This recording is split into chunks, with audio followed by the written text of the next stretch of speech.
Bien, ahí está entonces, esta es la diapositiva que nos toca ver. Ya saben que si hay algún momento en que ustedes observan que yo no paso la diapositiva o no está, como por ejemplo, ahorita estoy pasándola para probar que ustedes pueden ver los cambios, entonces no hay problema. Pero si en un momento dado ustedes percataran de que yo estoy avanzando y no y se ha congelado, me avisan, se ha congelado la imagen, me avisan para yo volver a compartir, ¿no? Así que es importante que ustedes se comuniquen en esos casos de fallas técnicas, ¿no? Bien, nos toca hablar sobre los biomas, ¿no? La biodiversidad y ecosistemas a nivel mundial. O sea, no vamos a hablar de Perú, sino a nivel mundial.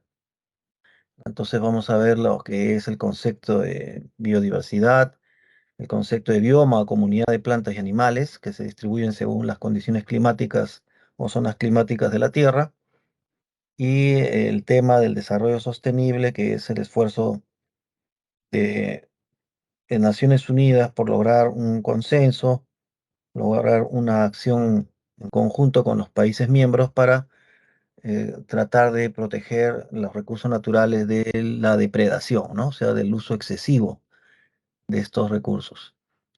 Ante todo, vamos a ver qué cosa es biodiversidad y ecosistemas. El concepto acá nos dice de diversidad biológica o de vida se hace referencia pues a la variedad de seres vivos en lo referente al número, a la variabilidad genética y a los ecosistemas que los contienen o albergan, ¿no? La biodiversidad varía según distintas regiones ecológicas, ¿no? Es mucho más alta en las zonas tropicales, donde abunda el agua, así cerca del 50% de las especies existentes se encuentran en la selva tropical. No hay que olvidar de que las zonas climáticas del planeta Tierra tienen que ver con el tema de cómo inciden o caen los rayos solares sobre la superficie terrestre, recordando que la superficie terrestre no es un plano, pues, sino es una superficie convexa, ¿no? Una superficie curva.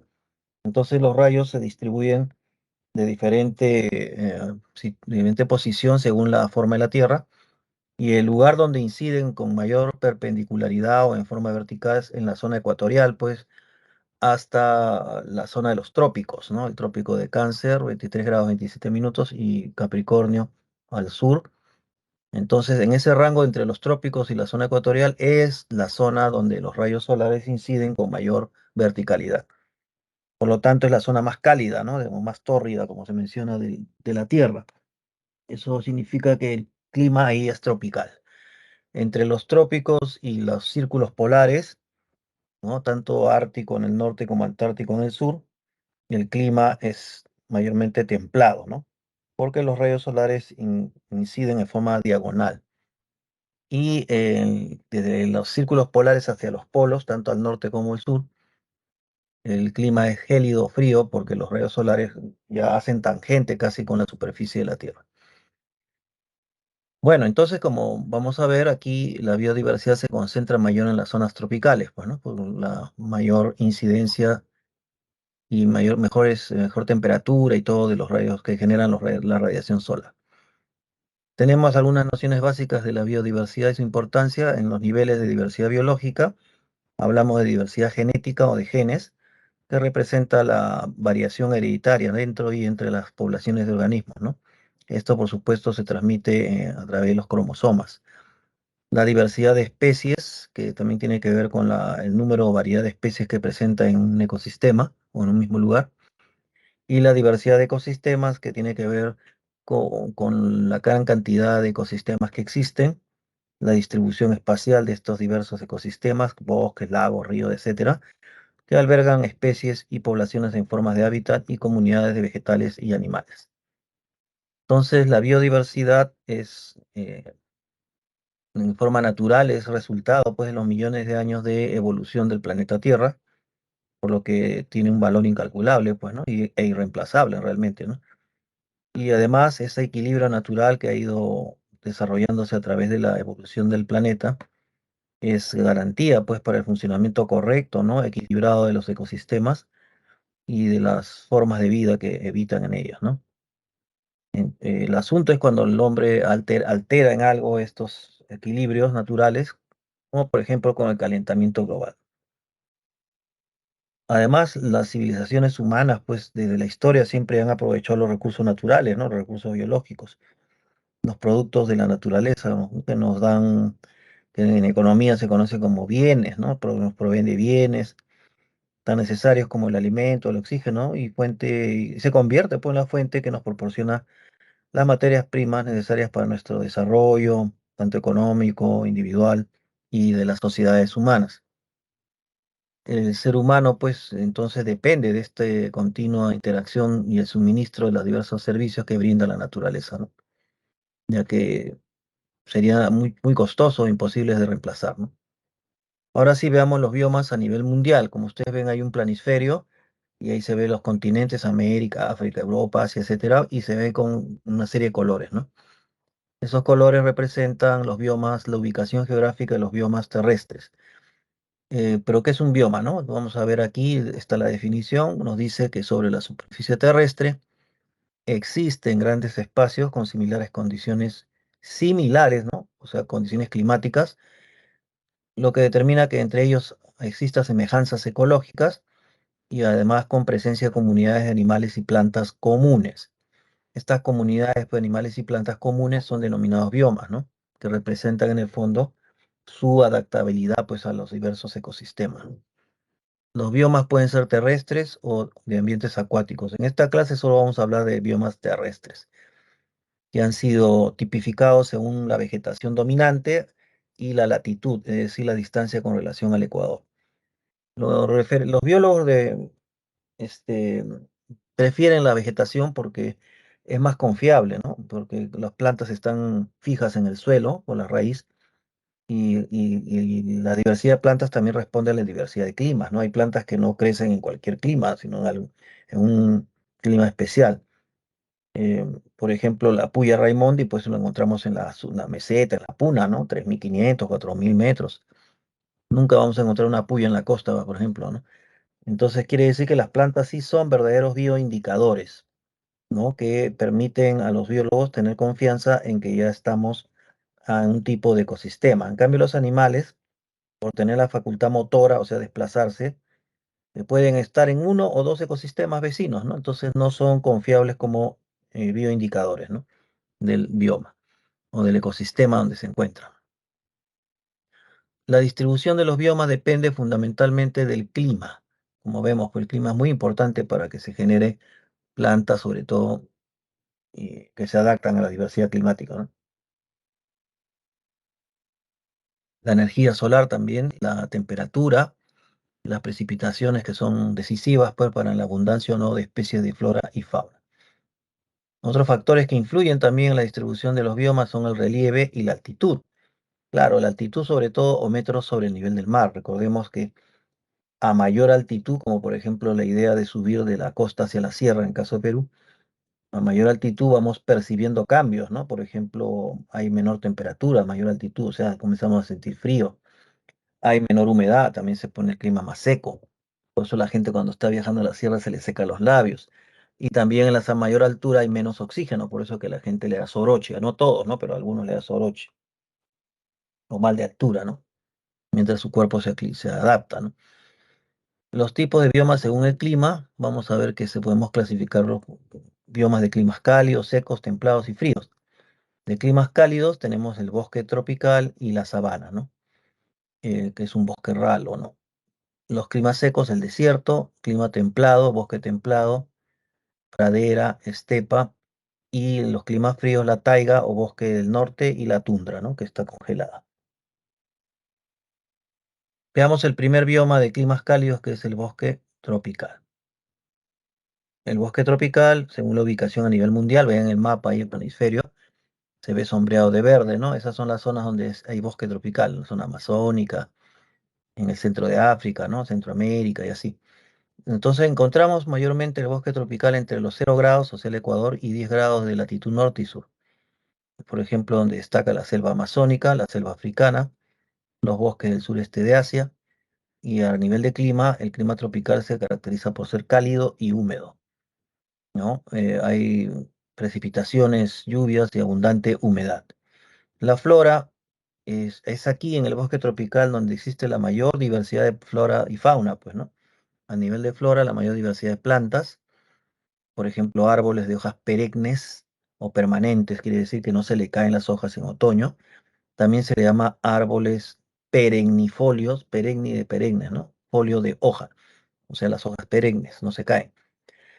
Como por ejemplo el árbol de caoba, bambú, cedro, ocum, hevea, que es el árbol del caucho, etcétera. También tenemos plantas como epifitas, que son las enredaderas, ¿no? Las plantas que crecen apoyándose en otras plantas. Lianas, palmeras, café, cacao, plátano, vainilla, pimienta, etcétera. A nivel de fauna, también encontramos en el bosque tropical la mayor diversidad de animales. Gorilas, chimpancés, monos de menor tamaño, perezosos, venados, antílopes, tigres, ¿no? Reptiles como los lagartos o si no felinos, ¿no? Jaguares, tigres, aves, loros, ¿no? Aves colibrí, etcétera. La acción del hombre. Cuando veamos acción del hombre, en esta parte lo único que vamos a notar es que se define como acción del hombre digamos que la actividad humana genera un impacto ambiental allí, o sea, genera un perjuicio, una afectación. ¿De qué manera afecta la acción del hombre el bosque tropical?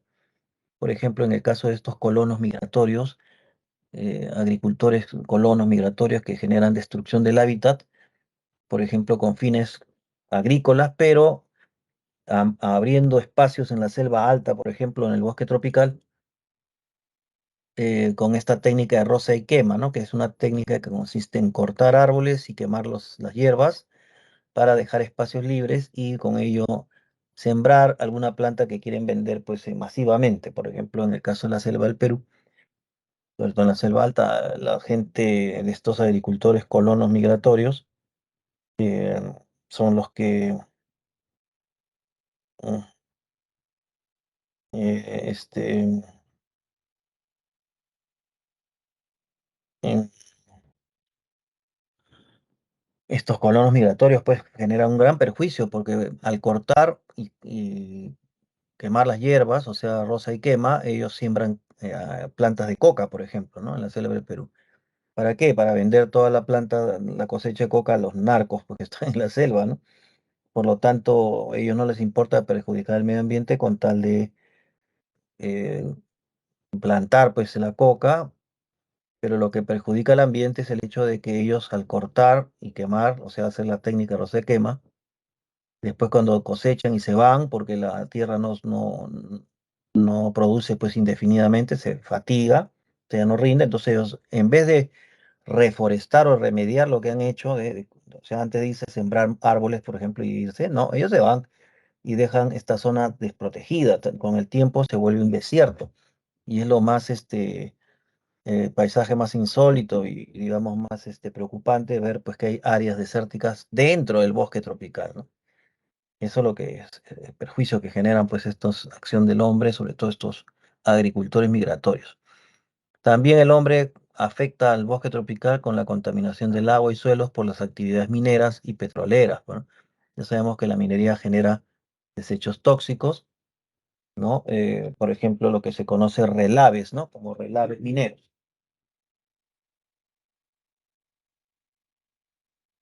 Los relaves mineros son desechos tóxicos que se depositan en lo que se llama relavera, pero cuando hay accidentes, esta relavera, esta estructura puede colapsar algo y cae el desecho a los ríos, a los suelos, contaminando pues en forma preocupante todo, ¿no? Y ni qué decir de los derrames de petróleo, ¿no? Que afectan muchísimo el ecosistema de las formas de vida. También y en menor grado, pero también genera un perjuicio, pero en menor grado que los colonos agricultores, las empresas madereras, que son los que realizan silvicultura o la actividad maderera cortando árboles de la selva, ¿no? Es una actividad comercial. Pero contra todo lo que se puede pensar, las empresas madereras que realizan silvicultura, o sea, tala de árboles, para la madera, aprovechar la madera, no hacen una tala masiva, ¿no? O sea, calculado que en el Perú por lo menos representan el 5% nomás de afectación. En cambio, los colonos pues están generando desiertos, ¿no? Bien, el otro bioma del clima tropical o zona tropical es la sabana, que es un tipo de bosque ralo con árboles dispersos, como pueden ver en la foto. Es el típico paisaje de la selva africana, de la sabana. y que tiene como característica, acá en el Perú tenemos también sabana, pero en Madre de Dios, pero no de este tipo de árbol que hay en África, que es el baobab, sino tenemos sabana de palmeras. Pero las sabanas tienen otra característica importante que es la de tener un clima o una estación, mejor dicho, una estación al año seca y una estación lluviosa. Eso es típico de la sabana, ¿no? Entonces veamos ahí en el mapa, vemos también que hay sabanas en la zona de Sudamérica, el centro de África, sur, ¿no? Norte de Australia, así. Es un bioma, la sabana propio de los trópicos, bueno, que se encuentra mayormente entre los 15 y 25 grados de latitud norte y sur. Se localizan en el centro y este del África, en Sudamérica, en la India, en Australia. Y a nivel del clima se habla de que la sabana tropical, bueno, tiene precipitaciones estacionales y aquí es muy importante resaltar, ¿no? La sabana es el bioma que tiene una estación seca y otra estación muy lluviosa, que sea bien contrastante. El problema es cuando es estación seca, que las hierbas o pajonales se quedan secos y fácilmente pueden arder ante una chispa de fuego y generar lo que se llama incendios forestales, ¿no? A la flora en la sabana predominan las hierbas, los arbustos, los matorrales, las gramíneas, que son las plantas de grano fino como el trigo, la kiwicha, la quinoa, hasta el maíz también es gramínea, que llegan a superar los 3 metros de altura, ¿no? Los árboles, como vemos en la foto, son árboles escasos y dispersos, no es una selva apretada, así, con árboles juntos, ¿no? Tupido, no, sino es disperso. Que el más característico de los árboles, sobre todo de esta sabana africana, es el baobab y la palmera en América del Sur, ¿no? Por eso tenemos sabana de palmeras, madre de Dios. La fauna consta de grandes mamíferos, herbívoros y carnívoros, ¿no? Por ejemplo, grandes, o sea, grandes se refieren tamaño, pues, ¿no? Ahí donde encontramos los típicos animales de la selva africana, que son muy notorios, leones, leopardos, elefantes, cebras, hipopótamos, jirafas, ¿no? Gacelas, antílopes. Y en Australia encontramos canguros y aves como el emú, que es como parece un avestruz. En América del Sur encontramos el carpincho ronzoco, que es el roedor más grande del mundo en tamaño, oso hormiguero, venados, aves tucanes de pico prominente, como se ve en Madre de Dios. Y acción del hombre, otra vez la parte negativa, ¿no? Que hacemos afectando, generando impacto ambiental, ¿no? En estos biomas. Por ejemplo, en el bioma sabana, el hombre desarrolla mucha actividad agropecuaria. Se ha provocado casos de incendios, ¿no? En los campos por la estación seca, como mencioné. Y en África es muy notorio todavía que en forma clandestina se siga practicando la caza ilegal, o sea, lo que se llamaban safaris, ¿no? Ir a cazar leones, elefantes. Está prohibido, pero lo siguen haciendo en forma clandestina, ¿no? Y el sobrepastoreo, ¿no? También el hecho de que se lleven cabras, ovejas y se comen las hierbas, pues. El asunto es que estas cabras, ovejas son animales que no solo comen en las hojas de las hierbas o pastos, sino que lo jalan con raíz y todo, o sea que van matando la planta, ¿no? Muy diferente de lo que hacen los camélidos o la llama, la alpaca aquí, que también comen hierbas, pero las hojitas, ¿no? No se comen la raíz. Por eso que pues, vuelve a reverdecer. Pasamos a un bioma que es muy conocido para nosotros por estar en la costa, que es el desierto. El bioma desierto, aquí hay algunas características del desierto, ¿no? Se dice que se ubica mayormente entre los 30 grados, latitud norte y sur.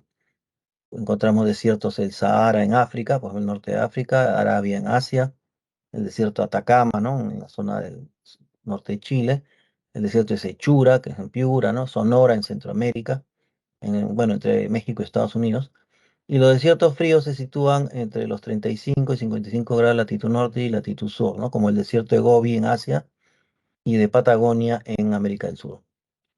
El clima del bioma desierto es mayormente árido y seco, es decir, en el día hay altas temperaturas, por eso que en el desierto uno durante el día está pues sometido a una radiación de temperatura 40 grados, 50 grados de temperatura, porque la arena también refleja los rayos solares, retiene el calor mientras está expuesta a la fuente de calor como es la radiación solar. Pero en la noche, eso también es importante en el desierto, ¿no? Que en la noche, en el mismo lugar que tú estás muriéndote de calor en el día, ahí en la noche hace frío. O sea que eso es porque la arena no tiene, como son minerales, los minerales no tienen la capacidad de retener calor. Se calientan, pero se enfrían rápidamente. Se calientan rápidamente y se enfrían rápidamente. Entonces podemos encontrar que el clima es árido, seco, altas temperaturas de día, 40, 50 grados, altas temperaturas diurnas y también noches frías, escasas lluvias, ¿no? Es otra característica del desierto. En el desierto no es que no llueva, sino llueve muy de vez en cuando, ¿no? Muy de vez en cuando. Por ejemplo, el desierto de Atacama en Chile, que es el más árido del mundo, se ha calculado un promedio que llueve más o menos una vez cada 50 años, ¿no? Ni siquiera son lluvias torrenciales. Tenemos en fauna, en el desierto la fauna está adaptada, pues, ¿no? A la ausencia de humedad, a las altas temperaturas, como vemos a nivel mundial, pues, ¿no? Los camellos, ¿no? Coyotes, etcétera, están acostumbrados, adaptados al desierto. Algunos animales ahí son nocturnos también. Fauna general a nivel mundial en este bioma desierto, camellos, serpientes, escorpiones, en pie, coyote, halcón, camaleón, tarántula, buitre, rata, canguro, etcétera. Y la acción del hombre, aunque parezca mentira, bueno, pues el hombre también incide, ¿no? En la zona del desierto, aunque es difícil de colonizar, como vemos en la costa peruana, las ciudades más importantes están pues en el valle, ¿no? Formado por los ríos de la costa, ¿no? Em, es difícil de colonizar, pues, ¿no? Pero la fauna está adaptada, pues, como vemos ahí, ¿no? Ya hemos visto fauna como camellos, serpientes, escorpiones, sin pies, pero el hombre coloniza también, se habita estas zonas, sobre todo la zona donde hay agua, que pueden ser los valles o si no los oasis. Hay pastores seminómades, se desarrolla la minería también en el desierto, la explotación petrolera, como el caso de Piura, ¿no? Y gasífera, de gas natural, hidrocarburos. Y en los oasis, que son afloramientos de agua, ¿no? Que se encuentran en el desierto, se practica la agricultura de cereales, frutales y tecnología hidráulica. Los oasis, el oasis más cercano que tenemos nosotros en Ica, pues la laguna de la Huacachina. Pero ¿cómo es que se forma esa laguna? Es por el afloramiento del agua subterránea. O sea, debajo de esa arena, pues hay agua subterránea, ¿no? Y si se generan unas condiciones topográficas, relieve favorables, a veces el agua subterránea sale, aflora y genera estas especies de lagunas en el desierto que se le llama oasis, ¿no? Porque alrededor del agua se forman plantas, etcétera, ¿no? En una zona desértica. Pasamos al bioma pradera. Ahí pueden ver en el mapa donde se ubica, dice entre 30 y 50 grados de latitud norte y sur. Las praderas de Europa Central, Oriental, estepas euroasiáticas, praderas de Norteamérica, como ven, o el de las pampas de Argentina y Uruguay. Praderas altas, como el Bel en África. El clima de la pradera es templado mayormente, temperatura promedio 20 grados en verano, con inviernos fríos, donde hay lluvias de mayo a diciembre. La flora es praderas con gramíneas perennes, o sea, estas plantas como el trigo, kiwicha, dije son gramíneas, y otras herbáceas o hierbas, ¿no? Escasos árboles y arbustos. Las estepas con hierbas más bajas, las estepas se le llaman, en el caso de la pradera, las hierbas son muy altas, pero en las estepas las hierbas son bajas, ¿no? Y árboles escasos. Las especies que abundan son herbáceas o arbustos, también ajenjo negro, espiguilla azul, gaguea, cola de venado, hierba, son herbáceas, ¿no? Etcétera, hierba de búfalo, etcétera. La fauna tenemos en América del Sur, en la pradera, vizcachas o roedores, liebres, zorros, perdices, patos, ñandú o suri, que son, como en la foto se ve ñandú, un ave, ¿no? Que está en la zona de, ave corredora, es en la zona de la meseta, en el caso de Perú, ¿no? Tenemos en América del Norte, animales como bisontes, caballos salvajes. En Australia, el canguro rojo. En África, cebras, jirafas, leopardos, leones. Acción del hombre, son escasas las praderas naturales. Han sido modificadas por el hombre para habitarla y desarrollar actividades agrícolas y ganaderas. Tenemos el sobrepastoreo, que es otra de las actividades nocivas que hace el hombre, ¿no? Las praderas también. El bioma bosque templado. Este es uno de los biomas más afectados por la presencia humana porque si ustedes se dan cuenta, el bosque templado se encuentra, pues, em, em, tenemos, como ven, casi toda la zona de Europa, ¿no? y Euroasia, también la zona de Europa Oriental, ahí está en el bosque templado, Norteamérica en el lado del Atlántico, ¿no? Y así, eso quiere decir que también el hecho que en Europa predomina el bosque templado hace que esta zona, este bioma sea el donde se encuentran las ciudades más importantes del mundo, ¿no? Y por lo tanto es un bioma muy habitado por el hombre. Esa es una de las afectaciones que hacemos, ¿no? Los seres humanos en esas zonas del bioma de bosque templado. Eh, el clima del bosque templado es, bueno, su nombre lo dice, clima templado, con veranos cálidos, inviernos fríos. Las precipitaciones caen en forma de nieve en el invierno. Y la flora predominan árboles caducifolios, ese es el término para señalar árboles que no, o árboles, perdón, que pierden sus hojas en otoño, o sea, se les cae en otoño, caducan, por eso caducifolio, folio es hoja, ¿no? De árboles como que pierden sus hojas en otoño, el roble, la hayas, arces, nogales, fresnos, castaños, son tipo de árboles, ¿no? Y otros árboles también existen que son los perennifolios, o sea, perenne, es decir, permanente, folio, hoja, o sea que no se le caen las hojas a estos árboles, ¿no? Eso encontramos encinas, abetos, bosques mixtos, regiones mediterráneas, otros alcornoques, algarrobos, robles, ¿no? Fauna,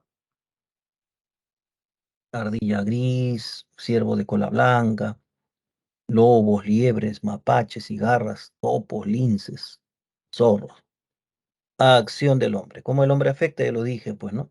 Este bioma de bosque templado es donde abunda la expansión de los centros poblados, los centros urbanos, ¿no? Se viene aplicando programas de reforestación en algunas especies de árboles. Es decir, volver a plantar en sitios donde antes había y que fueron cortados por X motivos, ¿no? Tratar de remediar eso, recuperar. Seguimos más hacia el norte, donde encontramos el llamado bioma taiga, o también se le llama bosque boreal, porque boreal significa norte. O sea, nos referimos al bosque del norte, ¿no? El clima frío, porque está muy cerca de la zona polar, bueno, los veranos son cortos y frescos, con abundantes precipitaciones o lluvias. Los inviernos son largos y fríos, ¿no? Con escasas lluvias, precipitaciones, pero sí gran acumulación de nieve, pudiendo llegar hasta los -50 grados, ¿no? Centígrados de temperatura. En la flora encontramos bosques de árboles de hojas perennes o coníferas, pinos, abetos, picias. Son tipo de árboles, ¿no? Algunos son árboles de hojas caducas, o sea, hemos dicho que se le caen, ¿no? Las hojas en otoño, se le llaman caducifolio, acuerden, ¿no? Como el árbol de alerce, abedul, aliso, álamo. El sotobosque, que son los arbustos pequeños y pastos que están dentro del bosque de árboles, ¿no? En la selva, perdón, en el bosque boreal o taiga.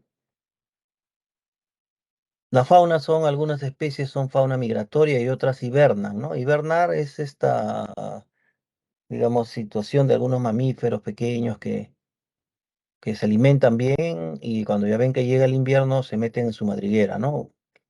Y meten comida, todo ahí para hibernar, o sea, no invernar, sino hibernar, es decir, estar ahí pues tranquilitos para ahorrar energía, ¿no? Hasta que pasen algunas semanas, sobre todo la parte del clima frío que es muy agresivo, ¿no?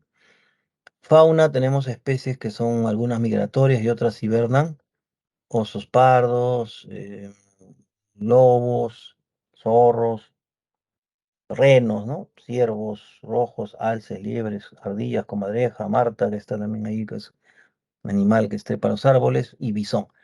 Hay que recordar que aquí estamos en el bosque boreal, están los elementos o los elementos comerciales, ¿no? De la Navidad. Ustedes saben que el elemento comercial de la Navidad es la figura de Papá Noel, que está en los renos, el muñeco de nieve, todo eso. Pero eso, como vemos, corresponde al hemisferio norte. Nosotros en el sur estamos en diciembre, en verano. Nosotros tenemos un verano, o un, mejor dicho, una Navidad en verano. Y en el norte la Navidad es en invierno. Por eso que ellos tienen los elementos ahí, ¿no? O sea, el reno, el abeto, que es el árbol de la Navidad, ¿no? Falta Papá Noel nomás, ¿no? Pero bueno, eso no está en la fauna. La acción del hombre también es perjudicial porque como es un bosque, cortan árboles, la tala, cazan animales, a veces se generan incendios forestales. Contaminación del suelo, ¿no? O por la actividad minera.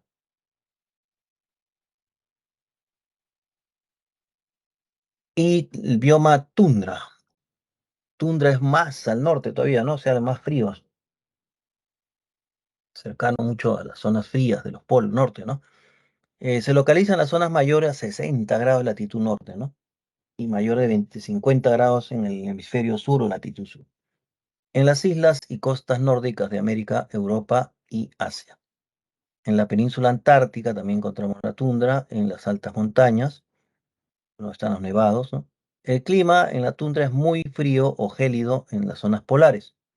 En la tundra la temperatura oscila entre 10 grados, ¿no? A los menos 36 grados, es un frío tremendo en la noche.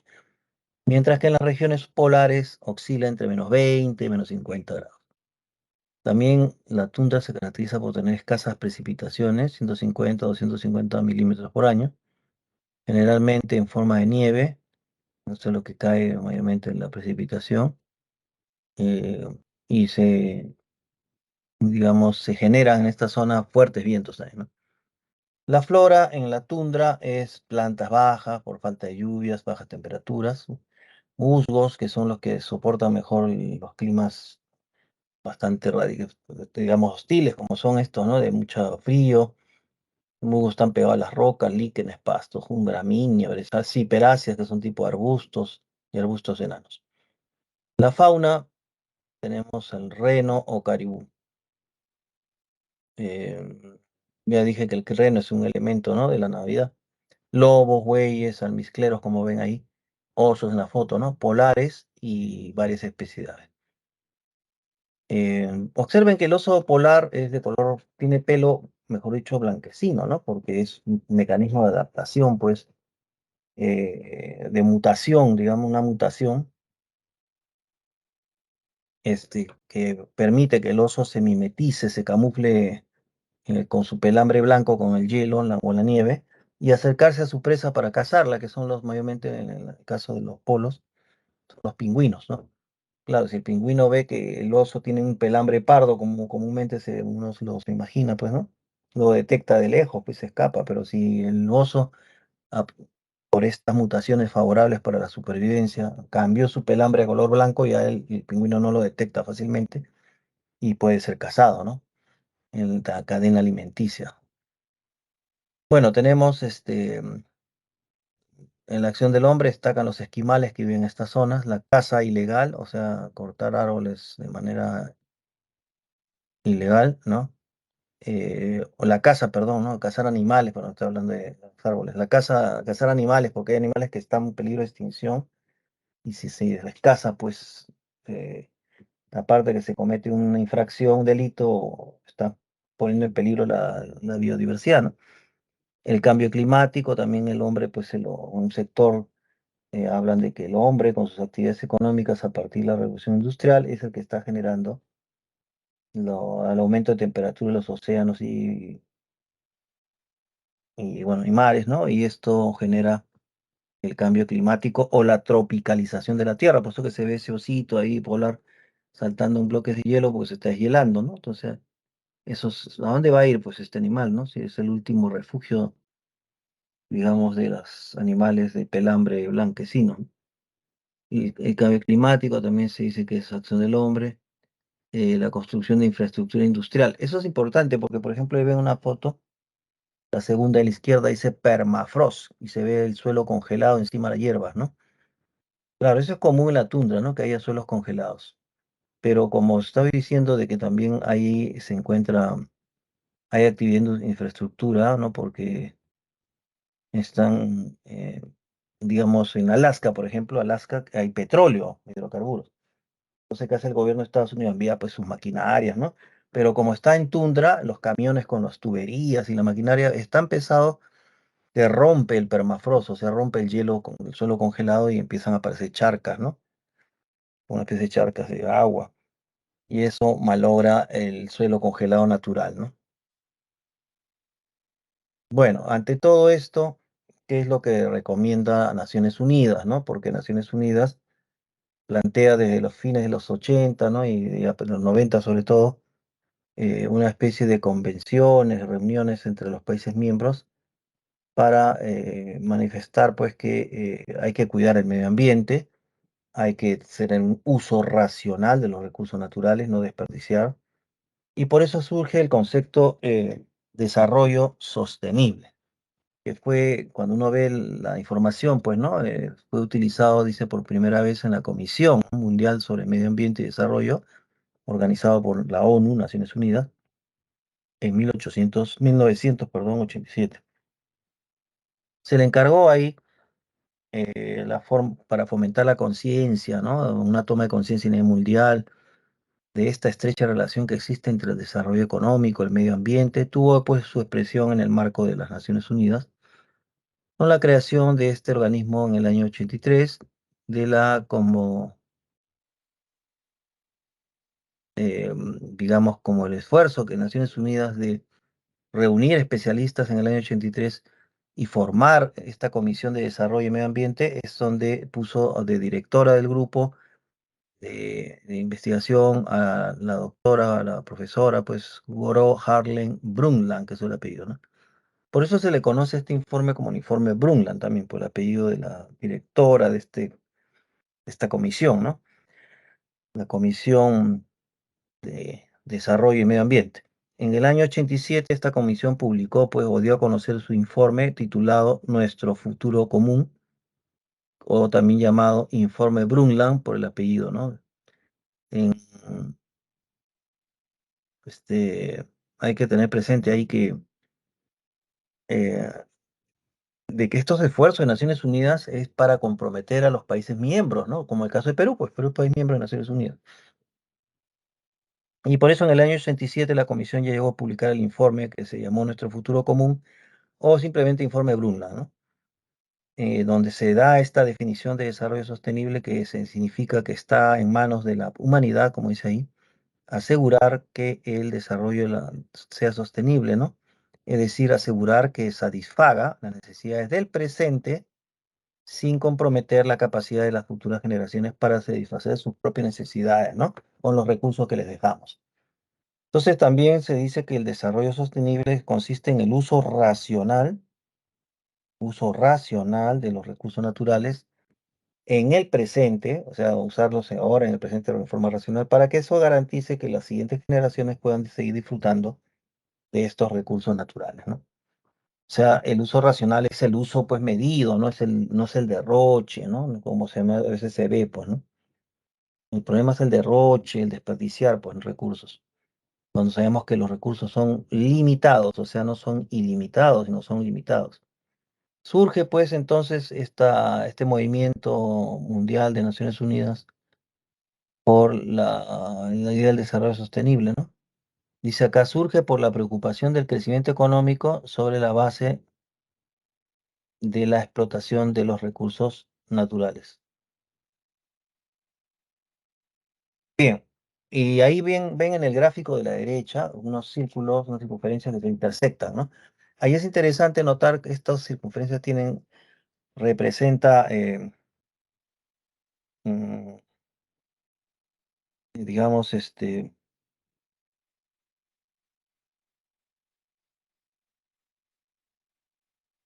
representa la relación, ¿no? Existe entre el aspecto social, el aspecto económico y el aspecto medioambiental.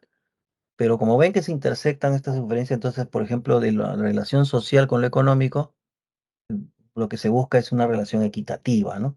De la relación entre el medio ambiente con la social, se busca una relación que sea vivible, o sea, que genere el ambiente para la vida. Y de esta relación entre el medio ambiente y lo económico encontramos la relación de que debe ser una relación viable, ¿no? Y en esa intersección encontramos lo equitativo, vivible y viable, para que vendría a ser el desarrollo sostenible, ¿no? Entonces, este desarrollo sostenible, este concepto se difunde y es motivo de atender la preocupación del crecimiento económico que se basa pues en la explotación o sobreexplotación de recursos naturales que son limitados, pues, ¿no? No son ilimitados. Entonces, eso hay que considerar. ¿Cuáles son los principales avances entonces dentro del desarrollo sostenible que Naciones Unidas ha venido impulsando? es que después de está el trabajo de la comisión, ¿no? Del año 83, la que dio origen al informe Brundtland y al concepto de desarrollo sostenible, viene otra convención, la Cumbre de la Tierra, Cumbre de Río de Janeiro en Brasil en 1992, que se llamó, pues, que se considera el primer acontecimiento ecológico, ¿no? De protección de la naturaleza que jamás se había realizado. El desarrollo sostenible se hizo vinculante. ¿Qué significa vinculante? Que se hizo obligatorio, ¿no? Para los países miembros de Naciones Unidas. Se aprobaron en esta cumbre tres grandes acuerdos que habrían de regir la labor futura. El programa, se definió el programa o Agenda 21, que venía a ser un plan de acción mundial para promover el desarrollo sostenible, ¿no? Em, y también, por supuesto, la Declaración de Río sobre el medio ambiente y el desarrollo se conforma está conformado por un conjunto, pues, de principios en los que se definían o se definen los derechos civiles y obligaciones de los estados, ¿no? Para con este compromiso ambiental.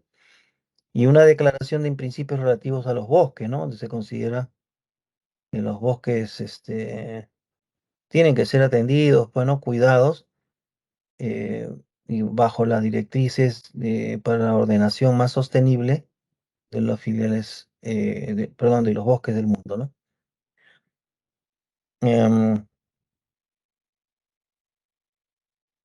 en esta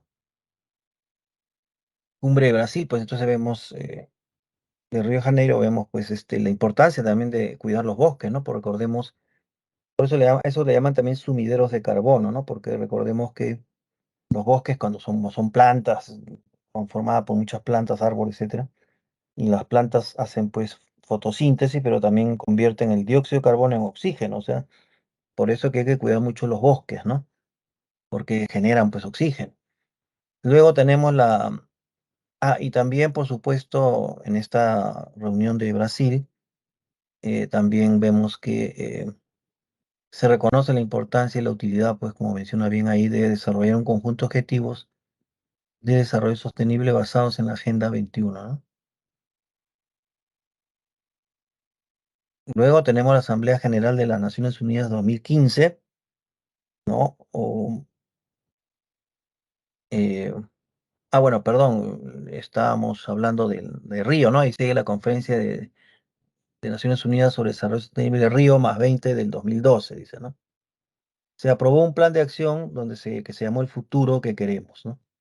El futuro que queremos. La conferencia se enfocó en dos temas principales, la economía verde, dice, ¿no? En el contexto de desarrollo sostenible. ¿A qué se llama esto de la economía verde, no? Recordemos que a partir de la revolución industrial empieza, pues, a emitirse grandes cantidades de dióxido de carbono debido a la actividad de las fábricas, ¿no? La revolución industrial. Y entonces todo este proceso de revolución industrial ha sido pues mayormente en países de Europa, Norteamérica, entonces se está hablando del hemisferio norte.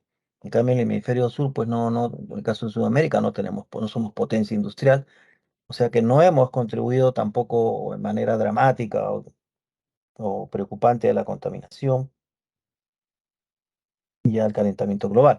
Pero se habla pues de que los países del primer mundo o del hemisferio norte más responsables de esto sí pueden dar un dinero que se llama un depósito de economía verde para poder apoyar estas acciones del desarrollo sostenible a nivel mundial. También se aprobó en esta conferencia la erradicación de la pobreza y el marco institucional para el desarrollo sostenible, el reconocimiento de la importancia y utilidad de desarrollar un conjunto de objetivos de desarrollo sostenible, como es Objetivo de Desarrollo Sostenible, ODS, que se basan en la llamada Agenda 21. Y en el 2015, en la Asamblea General de Naciones Unidas, vemos que se aprueba el informe Transformar nuestro mundo, ¿no? Donde se adopta el propósito de llevar adelante lo que se llama la Agenda 2030, ¿no? O sea que al 2030 tenemos 17 objetivos de desarrollo sostenible, ¿no? El primero, como ven, fin de la pobreza, poner fin a la pobreza en todas sus formas en todo el mundo. Entonces, en la Agenda 2030 podemos reconocer que este plan de acción es en favor de las personas, prosperidad, en favor del planeta, la paz y lo del partenariado o las alianzas, ¿no? Tiene por objeto esta Agenda 2030 fortalecer la paz universal dentro de un concepto más amplio, pues, de la libertad, ¿no? Erradicar también la pobreza en todas sus dimensiones, formas, incluido la pobreza extrema, de hecho, ¿no? Sería lo ideal. Y además se plantea esos 17 objetivos con 169 metas que abordan las esferas económicas, sociales y ambientales, entraron en vigencia el 1 de enero del 2016 y que rige, ahí viene el objetivo, ¿no? Hasta el 2030, ¿no?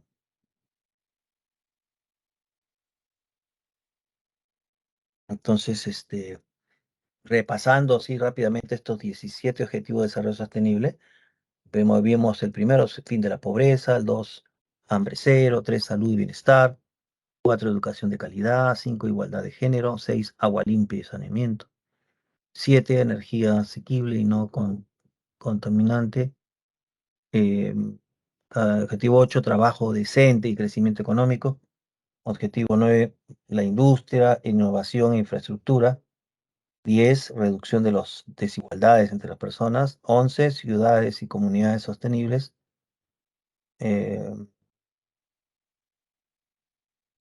objetivo 12, pues, producción y consumo responsable; 13, acción a favor del clima para que no haya calentamiento global, ¿no? En el objetivo 14, la vida submarina, protegerla; objetivo 15, vida de ecosistemas terrestres; el 16, paz, justicia, instituciones sólidas; 17, alianzas para lograr objetivos. Bueno, vemos aquí que todos estos objetivos se encuentran, pues, organizado en lo que se llama las cinco esferas, donde domina, o como se le denominan, las 5P del desarrollo sostenible.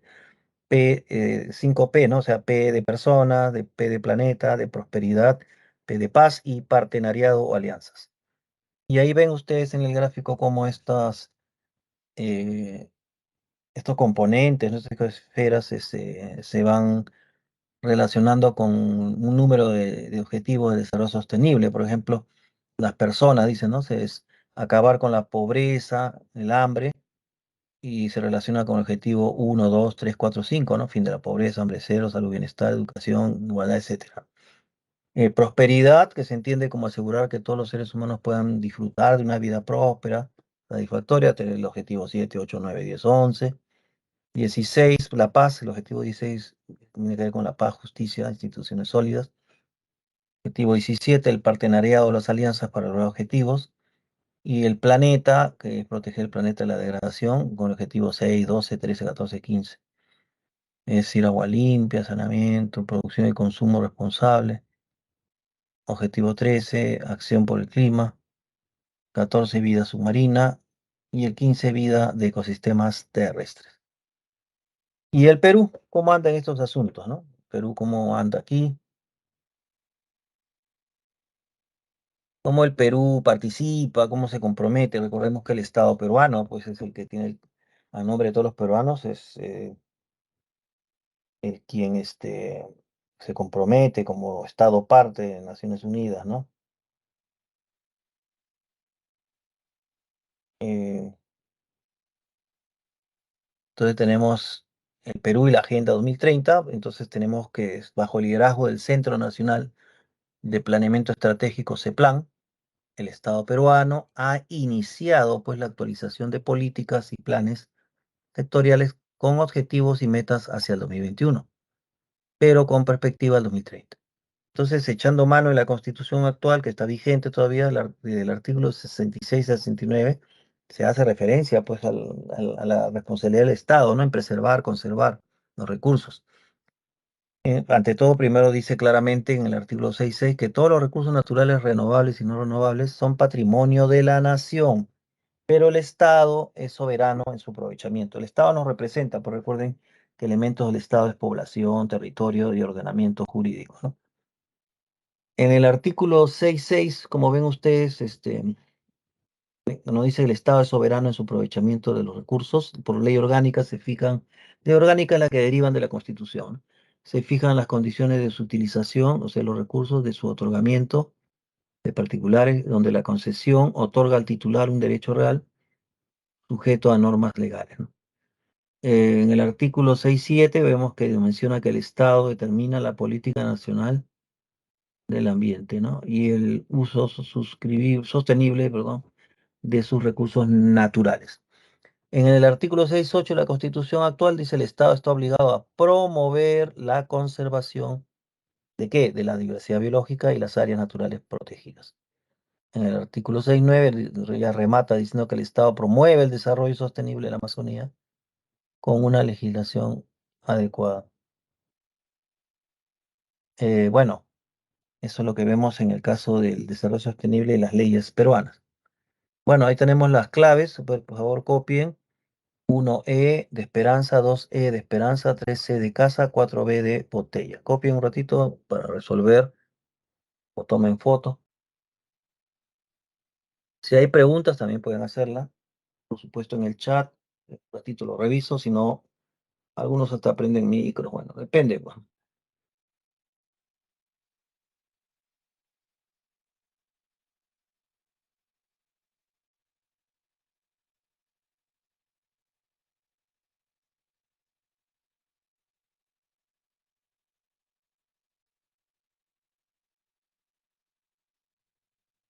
Bien, me imagino habrán copiado.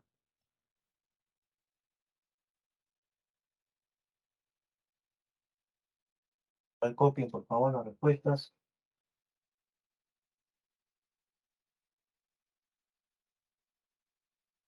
Bien, veamos cada una de estas preguntas.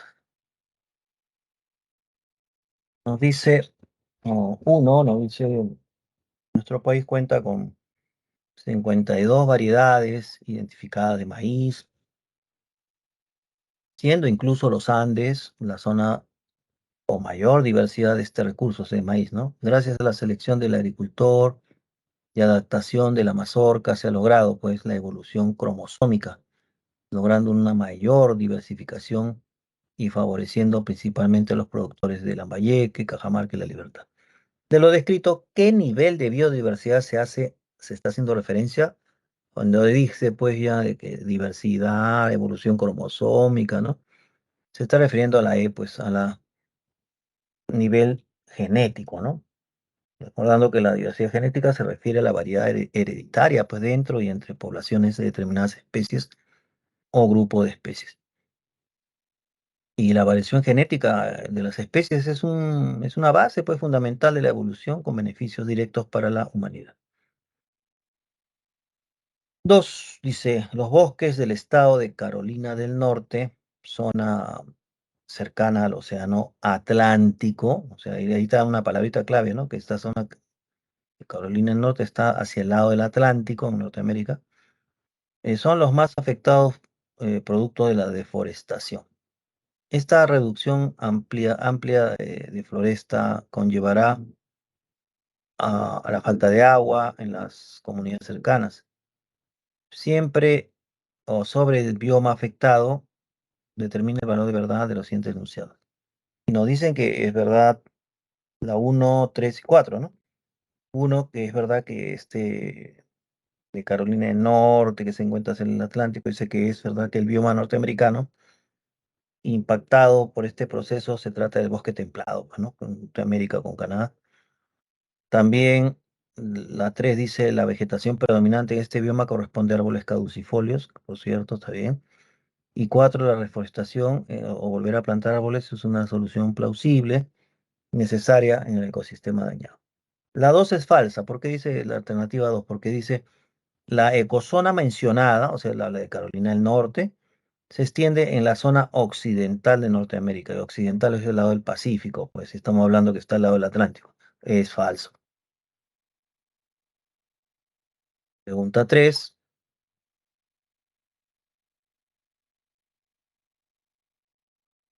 dice, establezca la relación correcta entre los biomas y los problemas ambientales que enfrentan en diferentes partes del planeta.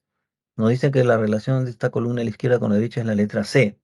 Uno, bosque tropical, con B, donde se quema de pluvisilvas. Pluvisilvas son bosques, ¿ya? O sea, es un sinónimo de bosques. Quema de árboles de los bosques pluvisilvas para fines agrícolas con sudeste asiático. Dos, taiga con C, el problema es tala de abetos o de árboles abetos en el sur de Escandinavia. Tres, la tundra con A, dice la liberación de metano por desperdicio del permafrost en Alaska. Y cuatro, desde la sabana, em, nos dice pues 4D, ¿no? El sobrepastoreo en los alrededores del Parque Nacional. Bueno, Serengeti es un parque nacional en Tanzania, pues o sea, no es acá en Perú, pero es un parque. Y sobrepastoreo, comerse las hierbas, eso afecta. Cuatro, en el 2015 se adoptó una nueva agenda de desarrollo sostenible que presenta un listado de 17 objetivos y 169 metas a alcanzar en el 2030. Sobre los logros y retrocesos presentados por el programa de mención durante el primer año de pandemia, identifique los enunciados correctos. Y nos dice que lo correcto es uno, 3 y 4. Esa es la letra B. La letra B, ¿no? Uno dice la pobreza multidimensional y la desigualdad de ingresos se han incrementado, afectando a más de un objetivo del desarrollo sostenible, pues, ¿no? Sobre todo los objetivos que son pobreza, hambre cero, reducción de desigualdades, etc. Tres, dice la disminución de la contaminación marina por el confinamiento permitió mejorar indicadores de los objetivos de desarrollo sostenible en relación a la vida submarina, pues, ¿no? Es decir, el confinamiento también es relacionado con el objetivo 14, la vida submarina. Cuatro, que también es cierto, pues estamos creciendo la respuesta es la B de botella, ¿no? Cuatro, es verdadero. La cooperación internacional en relación con la ciencia y tecnología fue una muestra fehaciente de la alianza para lograr objetivos. Y ahora, ¿por qué la 2 es falsa, no? La 2 dice, los servicios de acceso al agua potable han mejorado, garantizando la disponibilidad de este recurso para todo el país. Bueno, se relaciona con el objetivo 6, ¿no? Pero de agua limpia y saneamiento, pero no estamos hablando de que es cierto que ha mejorado tanto que se garantiza el agua por todo el país, ¿no? Eso casi siempre es un peligro, ¿no? Bien, o no se cumple. Vamos a dejar de compartir y ver si hay alguna pregunta.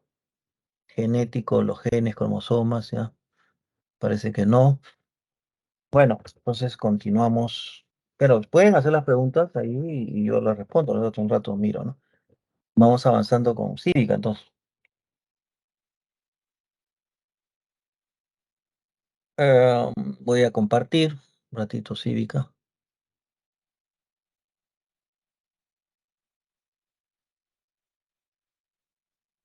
Ya, vamos a tocar este tema que es bastante picante en el caso del Perú, ¿no? Ah, perdón, otra vez lo dejé de compartir.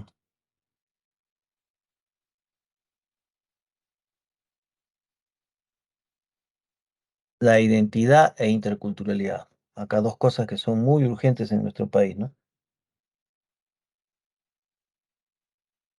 Tenemos la identidad cultural, la diversidad étnica o de pueblos, diversidad lingüística, respeto a la diversidad cultural y la interculturalidad, que es la propuesta para interactuar en forma positiva y respetuosa mediante el diálogo democrático entre las diversas poblaciones o diversidad integrantes de la diversidad cultural, ¿no?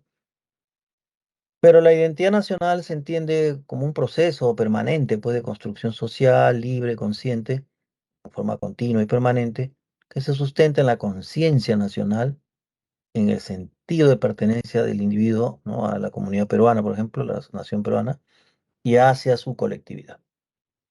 Los componentes de la identidad nacional, identidad cultural, histórica, social, étnica. Étnica viene de pueblo, ¿no? Bueno, tenemos también, eh, bueno, la identidad nacional, pues, también promueve lo que es una identidad cultural, ¿no? O sea, la identidad entendida, pues, ¿no? Como un proceso dinámico a partir del cual las personas, ¿no? Que comparten una cultura, o sea, son parte de una cultura, se autodefinen, pues, y autovaloran, ¿no? Como pertenecientes a esta cultura y actúan de acuerdo a las pautas culturales que de ellas provienen, ¿no? Emanan. Tenemos pues que la identidad cultural encierra pues un sentido de pertenencia, ¿no? A un grupo social, ¿no? Con el cual se comparten rasgos, valores, costumbres, ¿no? Creencias. Nos dice que la identidad cultural no existe sin la memoria, es decir, sin la capacidad de reconocer el pasado, sin elementos simbólicos o referentes que les son propios y que ayudan a construir el futuro, ¿no? La identidad cultural se construye a lo largo de todo el proceso de desarrollo del individuo e incluso involucra todo el pasado histórico del grupo. Em, la identidad cultural también encierra un sentido de pertenencia, como dijimos, a un grupo social con el cual compartimos históricamente pues, rasgos culturales, costumbres, valores, creencias. Y la diversidad cultural se entiende también como la multiplicidad de formas, ¿no? En que se expresan las culturas de los grupos y sociedades, ¿no? Estas expresiones se transmiten dentro y entre los grupos y sociedades y se expresa en diferentes, distintos modos de creación artística, de producción, de difusión, ¿no? De rasgos culturales, distribución, disfrute de expresiones culturales, cualesquiera que sean los medios y las tecnologías utilizadas. La diversidad cultural es reconocida por Naciones Unidas, en este caso por el organismo integrante de Naciones Unidas que es UNESCO. No olvidemos que UNESCO son las siglas en inglés para la Organización de Naciones Unidas para la Educación, Ciencia y Cultura, ¿no?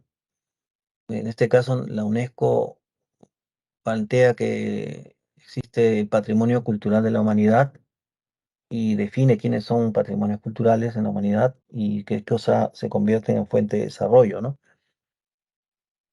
El Perú es un país pluricultural, multilingüístico, pues, no sé, muchas culturas, muchas lenguas, ¿no? Y eso hace que nuestro país sea, pues, un país diverso, ¿no? Pero lamentablemente lo que ha pasado es que en estos 200 años, pues, se ha venido excluyendo a las mayorías, ¿no? A la gente de la selva, a la gente de la sierra. Y bueno, ahora estamos viendo las consecuencias de estas marginaciones, ¿no? Históricas. Por ejemplo, a nivel de diversidad lingüística, el Perú tiene 48 lenguas indígenas originarias. También diversidad étnica, o sea, de pueblos, con 55 pueblos originarios organizados en comunidades campesinas, se refiere a la sierra, y comunidades nativas, se refiere a la selva. Ahora, en esta infografía de la derecha podemos ver que según el censo del 2017, la mayoría de personas que hablan lenguas indígenas se encuentran en zonas urbanas, por ejemplo, San Juan del Lurigancho, ¿no? Que tenemos 4,5 millones de personas que hablan una lengua indígena, ¿no? Originaria. De ellas, 48 lenguas indígenas originarias, ¿no?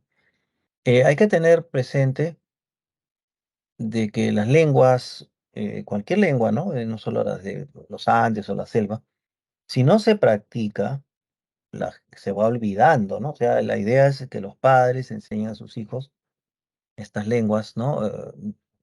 Que son del producto de la diversidad cultural y que los hijos también preserven ese conocimiento para que puedan transmitir, ¿no? Porque si una lengua no se practica, o sea, no se utiliza, mejor dicho, de forma rutinaria o comúnmente, entonces esa lengua se va extinguiendo. Ahora tenemos el problema, pues, de que en el Perú, como hay mucho problema de gente racista, gente, pues, despreciativa, gente engañada, porque se cree, no sé qué se creerá, pero bueno. Entonces, a veces cuando llega un niño al colegio que habla aymara, por ejemplo, ¿no? O de la selva, shipibo, ¿no? Etcétera, y se pone a hablar algo de su lengua, lo empiezan a hacer bullying, pues, ¿no? Entonces, ¿qué pasa? Los niños ya no quieren hablar la lengua paterna, materna que les han enseñado, y es ahí donde se va perdiendo, pues, porque como no nadie lo quiere practicar por el miedo o por la molestia del bullying que les hacen, entonces les da vergüenza hablar su propia lengua originaria, y con eso se está perdiendo la posibilidad, pues, de tener una política, ¿no? De protección y de conservación, ¿no? Que sea efectiva. Por ejemplo, nos menciona aquí en la infografía que en San Juan del Lurigancho, que es el distrito más poblado del Perú, ¿no? Hay mayor cantidad de quechohablantes, ¿no? Claro, porque son migrantes, pues no olvidemos que a partir del siglo XX, en los 40, 50, empezó la migración de las zonas andinas hacia la costa, especialmente hacia Lima. Entonces, no es raro que muchos descendientes de esos migrantes sí, pues, sean hablar quechua, y por eso ocurre que en San Juan, que está en la región Lima, pues hay mayor cantidad de quechua hablante, ¿no? También cuatro lenguas, de variedad de lenguas que se hablan en los Andes, entre ellos el quechua es la más hablada, lengua más hablada en el sur, y en la selva hay 44 tipos de lenguas, ¿no? O variedad de lenguas lingüísticas. O sea que en la selva hay mayor cantidad de variedad, pero menos gente. En cambio, en los Andes hay más gente y hay menos variedad, pero hay más gente que habla quechua, por ejemplo, ¿no? Ahora, ante ese problema, por ejemplo, a veces cuando se vio la guerra de Sendero Luminoso en los 80, ¿no? Mucha gente campesina, quechua hablante, pues habían sido agredidos por los senderistas, querían denunciar, por ejemplo. Pero como no sabían hablar español, las instituciones judiciales, policiales de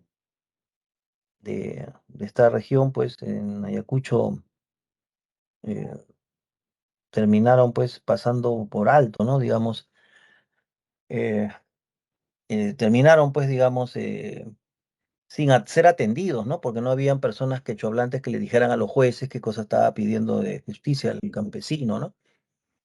El Ministerio de Cultura, por eso que en estos últimos años ha venido capacitando y ha certificado a 2.944 servidores públicos que son bilingües, o sea que podrían ayudar a ser como traductores, como comunicantes, comunicadores de las necesidades de los peruanos quechohablantes, aymara hablantes, shipibo hablantes, etcétera, y así poder ser beneficiados con la mejor atención de las instituciones públicas correspondientes, como el caso del Ministerio Público, el Poder Judicial, así.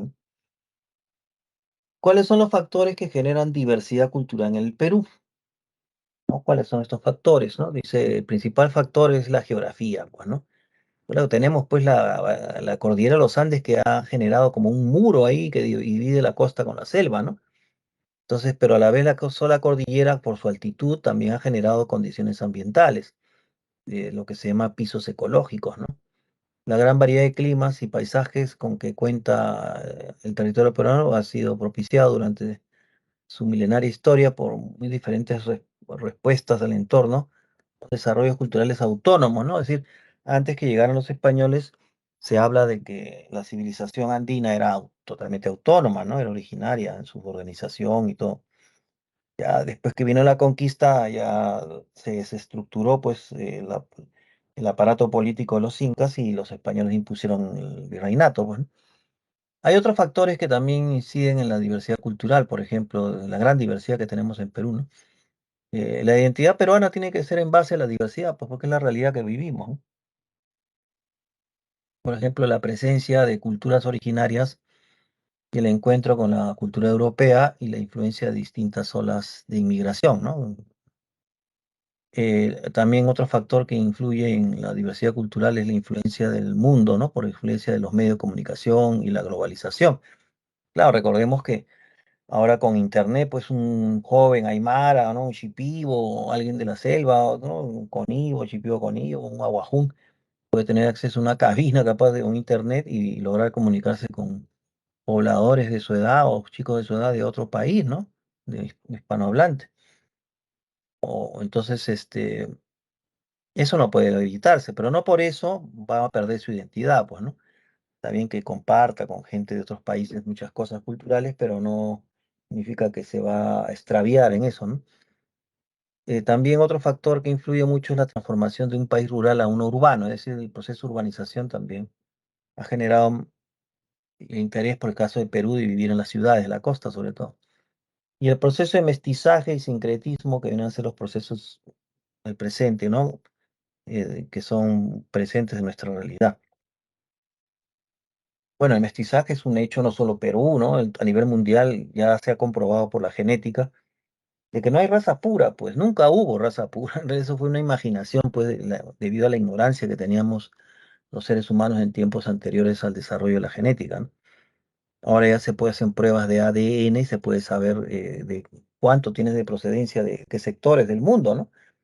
Entonces, por ejemplo, acá en Lima vinieron la gente de National Geographic, que es una revista científica importante a nivel internacional, y están haciendo un mapa genético del mundo, ¿no? Mapa genético. Así están yendo a varios países tomándole muestras para el estudio del ADN, ¿no? Y así poder identificar de dónde, cómo se ha movilizado la gente a través de la historia. Y resulta pues que salió que en los limeños, porque tomaron muestras para ADN de todos los sectores de Lima, de La Molina, Miraflores, también San Juan, de los Villa María, etcétera, y resultó que el 68% de los limeños tienen ADN de gente andina, ¿no? 68%. Los supuestos blancos que hay acá en el Perú, que no tienen nada de blancos en realidad, ¿no? Pero los que tienen piel más clara, ellos se sienten no pan peruanos, ¿no? Se sienten europeos, no sé de dónde, en sus afanes, seguro, en sus fantasías personales, pero ellos representaban un 5 a 10% nomás, no eran lo más importante a nivel de influencia. O sea, lo que les estoy diciendo que una persona no tiene un 100% de ADN de algún tipo de raza pura, por decirlo así. No existe raza pura, ¿no? Ya se ha confirmado que todos somos mestizos de una manera u otra.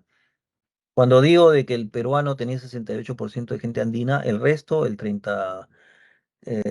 32% que quedaba, estaba mezclado con gente con rasgos de ADN de África, ADN de Mediterráneo 10% y así, ¿no? O sea, no existe pues una persona de supuestamente raza pura. Ese concepto de raza pura fue producto de la ignorancia, pues en ese tiempo no se había desarrollado las muestras, el estudio del ADN, pues, ¿no? Para ver la procedencia.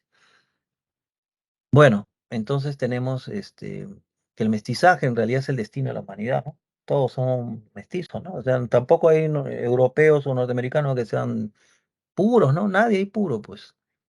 Es una locura eso, ¿no? No, no existe eso. Ahora, veamos las etnias amazónicas o pueblos del Amazonas que se les llama comunidades nativas. Se organizan en 1786 como comunidades nativas que están conectadas a la sociedad nacional. Es que ellos son peruanos también, o sea, la idea de la peruanidad tiene que basarse en la diversidad, ¿no? Las comunidades nativas tienen que ser organizaciones que tienen origen en los grupos tribales de la selva, ceja de selva. Tienen estas comunidades nativas reconocimiento jurídico de parte del Estado peruano, amparadas por la ley número tal, y se encuentran unidos por vínculos, ¿no? Por ejemplo, ¿qué vínculos? ¿Cómo es que una persona sabe que es de un pueblo, de una etnia, ¿no? Porque ha nacido allí, porque habla el mismo idioma o dialecto, porque tiene las mismas características culturales, sociales, la misma cosmovisión, las mismas creencias, las mismas costumbres, tradiciones. Y también, de hecho, el reconocimiento del Estado peruano de que estas comunidades tienen una tenencia y uso común permanente del mismo territorio que viene a ser de ellos heredado a través históricamente, ¿no? Y con asentamientos nucleados o dispersos. Por lo tanto, también el territorio y el sentido de pertenencia se desarrolla con una identidad, una misma lengua, una misma historia, mismas costumbres y el sentido de pertenencia, pues, ¿no? A esta comunidad peruana.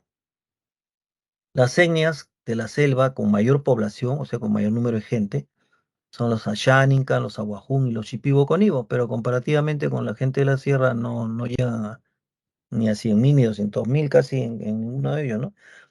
El Ashánica, por ejemplo, es una lengua que se habla en Junín, Cusco, Ayacucho, Purímac, Pasco, Ucayali, Huánuco. El Aguajún en Amazonas, Cajamarca, San Martín, Loreto. Shipibo-Conibo en Huánuco, Loreto, Madre de Dios, Ucayali, Lima. Y las etnias andinas, no se olviden que etnia viene del griego, ¿no? Significa pueblos, o sea, los pueblos andinos, estaríamos diciendo, ¿no? Son, tienen son cuatro en realidad predominantes, ¿no? Los quechuas, los aymaras, que están en Puno, Bolivia, los jacarus, en la Sierra de Lima, ¿no? Y los arus, ¿no? Las etnias andinas se organizan bajo el nombre de comunidades campesinas. Bueno, eso cambió porque ustedes saben de que antes se hablaba de las comunidades indígenas, pero como la palabra indio es muy rechazada, ¿no? Vista que se ha usado de manera despectiva, peyorativa, entonces la gente andina no quiere que le digan indios, ¿no? Entonces generaron que eran comunidades campesinas. Pero eso también tiene su desventaja porque Naciones Unidas conoce la palabra indígenas, no campesinas, ¿no? O sea, no es que, digamos, lo reconoce a nivel legal, ¿no? Pero reconoce más como comunidades indígenas. Bueno, pero ya. Estas comunidades campesinas son organizaciones de interés público, con existencia legal, personería jurídica, integrada por familias que habitan y controlan determinados territorios. Son reconocidas por la ley número tal, que se conoce como la Ley General de Comunidades Campesinas.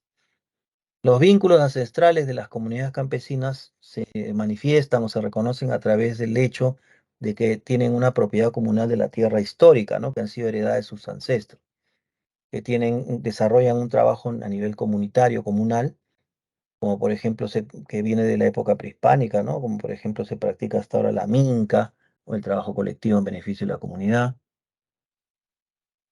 o el laini, que es la reciprocidad entre dos personas, ¿no? Que se apoyan cuando hay necesidad de un trabajo, arreglar una casa, etcétera, ¿no? La ayuda mutua, ¿no? Y pasamos también a la diversidad lingüística, pues, ¿no? Reconociendo de que el Perú es un país multilingüístico, ¿no? Hay que tener presente a veces cuando hablamos de pluriculturalidad, ¿no? Interculturalidad, ¿no? Transculturalidad, entonces se habla ahora. Pero vamos a ir reconociendo que lo que más necesitamos nosotros en Perú es la interculturalidad, que es una interacción social, ¿no? Entre todas las personas de diferentes etnias, ¿no? Que son peruanos. En el Perú existen, como hemos visto, 48 lenguas originarias, de las cuatro son andinas. Las cuatro lenguas originarias andinas son quechua, aymara, jácaro, cauqui, y 44 lenguas amazónicas. Según el censo del 2017, dice, dice 4.390.000, etcétera, personas de 5 a más años hablan lenguas indígenas. No se han olvidado, ¿no? Las lenguas originarias más habladas en Perú, el quechua. Miren, el quechua lo hablan 3.735.000 y tantos habitantes, ¿no? El aymara mucho menos, miren, 444.389. Esos serán la gente de Puno, pues, ¿no? Porque en Bolivia también son aymaras. Las lenguas nativas, en cambio, amazónicas más habladas, son más variedad, pero menos gente que habla, ¿no? Por ejemplo, la Xáninca, 68.600 hablantes nomás. Aguajún, Aguaruna, 52.000 y tantos. Shipibo Conibo, 31.900. Shawi, 15.600. Otros, Machingenca, Choar, Wampis, es mucho menor porcentaje. O sea, como les digo, si la lengua no se practican y se transmiten de generación en generación, las lenguas se pierden, se extinguen, ¿no? Ya nadie se acuerda después cómo se decía tal cosa, ¿no? Aquí en este mapa vemos a nivel rápido nomás que las regiones con más hablantes de lenguas indígenas son casi la mayormente los del sur, ¿no? Purímac, Huancavelica, Puno, Ayacucho, Cusco, Ancash, Junín y Ucayali. Bueno, las lenguas originarias y en la constitución política, o sea, de hecho que la constitución del Perú, la actual, pues estamos hablando, ¿no? De 93, en el artículo 2, inciso 19, dice claramente, ¿no? La constitución del Perú, ¿no? Que toda persona tiene derecho, ¿no? A su identidad étnica y cultural, y que el Estado reconoce y protege la pluralidad étnica y cultural de la nación. También nos dice que todo peruano tiene derecho a usar su propio idioma ante cualquier autoridad mediante un intérprete. Como les dije, ¿no? Hay estos traductores, ¿no? El 27 de mayo se habla del Día de las Lenguas Originarias del Perú, ¿no? Se celebra. También en el artículo 17 de la Constitución nos dice que el Estado garantiza la erradicación del analfabetismo. Ojalá, pues, ¿no? Asimismo, el Estado fomenta la educación bilingüe e intercultural según las características de la zona. Se preservan las diversas manifestaciones culturales y lingüísticas del país. Bueno, esos son deberes del Estado. Como está en la Constitución, es un deber del Estado, es una responsabilidad del Estado y los diferentes gobiernos que representan al Estado de llevar adelante estas políticas de identidad nacional basado en la diversidad cultural, que es la realidad del país, ¿no? O sea, nosotros como peruanos somos una diversidad, pues, ¿no? Entonces no es que haya peruanos de raza. Eso no hay tontería de eso, ¿no? O sea, eso no existe, la ciencia ya lo ha descartado por completo, ¿no? Ha sido una imaginación debido a la ignorancia, ¿no? Cuando todavía no se podían hacer las pruebas genéticas. Ahora, lo que también promueve la digamos, Naciones Unidas y el Estado peruano es el respeto, pues, a la diversidad cultural, ¿no? Eso es muy importante porque ya les dije de que cuando un niño aymara viene y va al colegio acá en Lima y le empiezan a hacer bullying si habla su lengua, le empiezan a burlarse, a pegarle, etcétera, entonces ya el niño no quiere hablar, pues, ¿no? Y si no practica se va olvidando y se va olvidando, ¿no? Y eso es muy lamentable, pues. Pero es lo que comúnmente pasa, ¿no? Entonces Naciones Unidas hace una declaración universal, ¿no? Sobre la diversidad cultural, donde dice claramente que la defensa de la diversidad cultural es un imperativo ético, o sea, una obligación ética inseparable del respeto de la dignidad de la persona humana. Claro, pues, o sea, también que tenga diversa lengua, diversa ropa, pero es un ser humano, o sea, tiene derechos humanos.